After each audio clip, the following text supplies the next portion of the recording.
guys, grabe. May natanggap kaming text. Meron po kaming isang patient na binibigyan lagi ng complete tsaka ng vida. Siya po nakaratay ng ilang days na po and then pinalabas na po siya ng hospital kasi sabi ng doktor, hindi na daw po siya mabubuhay. So, natanggap po namin yung text na yun. Sobrang grabe, ang sarap sa pakiramdam kasi alam mo yung parang ginawa kang instrument ni God para mabigyan ng another life yung isang bata. Grabe talaga, hindi ko talaga makapaniwala. So, nabigay ng complete tsaka ng vida. Ito po pala si Nanay and si Nonay Joshua. Siya po yung sinasabi ko kanina na gumaling po sa product natin sa Inlobay. Nay, okay lang po ba? Pakikwento naman po sa amin kung ano po yung nangyari before po siya. Paano po nag-umpisa yung sakit niya? Nag-umpisa yung May 31. Naano siya ng basa ng ulan, tapos kasakit siya ng ordinaryong lagnat. Tapos in-refer kami sa hospital sa city.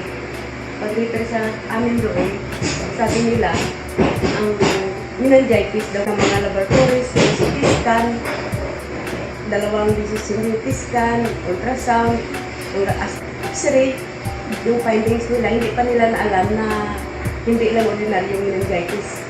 TB meningitis kasi dinala pa daw doon sa Maynila kasi parang nahirapan sila maggamot.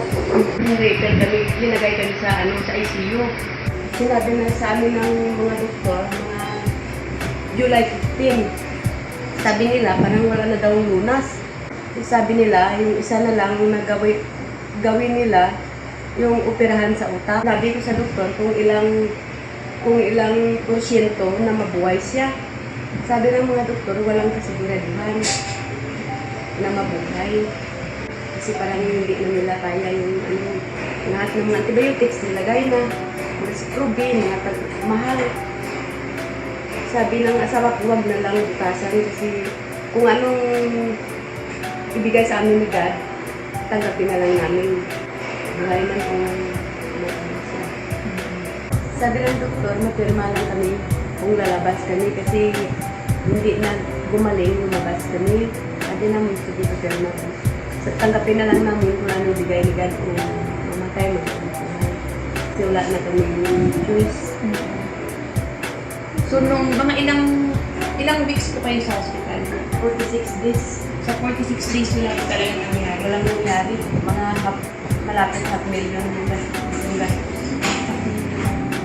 Tapos, nung nakalabas po kayo ng hospital, Paglabas namin ng hospital, saka si Ma'am Arlene.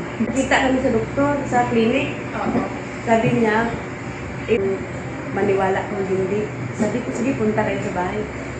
yung video po ni Ivy, yung gumaling din sa meningitis.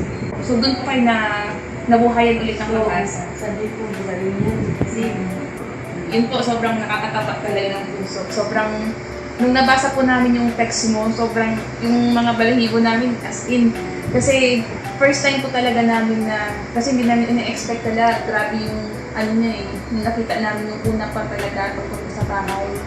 Sobrang, di ba yung niya talaga siya, yung sobrang payat na. yung mga nerves na hindi na Oo, hindi na siya gumagalaw. Tapos yung tuhod niya hindi na din ma-stretch. Ano po yung unang ininom niya? yung complete, itong 3 times a day. 3 times a day. Pag inom niya ng complete na 3 times a day, yung mga nerves niya, parang nagkagalaw. Yun ang tingnan ko yung magalaw. Kasi sabi mo, mga 2 weeks, tingnan ko yung mga nerves niya kung magalaw.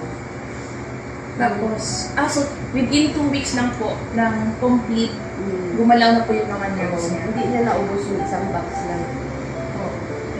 And then yung itong vida. Yung bida, yung isang sachet, 2 baso, yun lang yung namit ng anak ko yung bigay ng kapatid niya. After po after nang gumalaw na yung mga ugat niya, ano po yung next na improvement? Magalaw na yung mga katawan niya, yung tuhod niya na hindi niya ma-straight na. Yun ang nakita kong pangalawang improvement. treatment niya at saka ano na siya, nakaupo. Nakauuli siya makaupo. So, total po, mga ilang weeks at parang gumaling na talaga siya. 3 to 4 weeks. Ito 4 weeks. Ito lang po na yun. Salamat una sa lahat sa kay God. Binigyan niya ng pangalawang buhay yung anak ko at saka sa instrumento niya ng mga nagpunta sa bahay, si Ma'am Angel, si Ma'am Arlene, at si Ma'am Girly, at saka si Sir Edwin yan. Salamat sa kanila at sa Kumpit, sa Bida, at sa mga Alliance, in Global Alliance. Salamat sa lahat.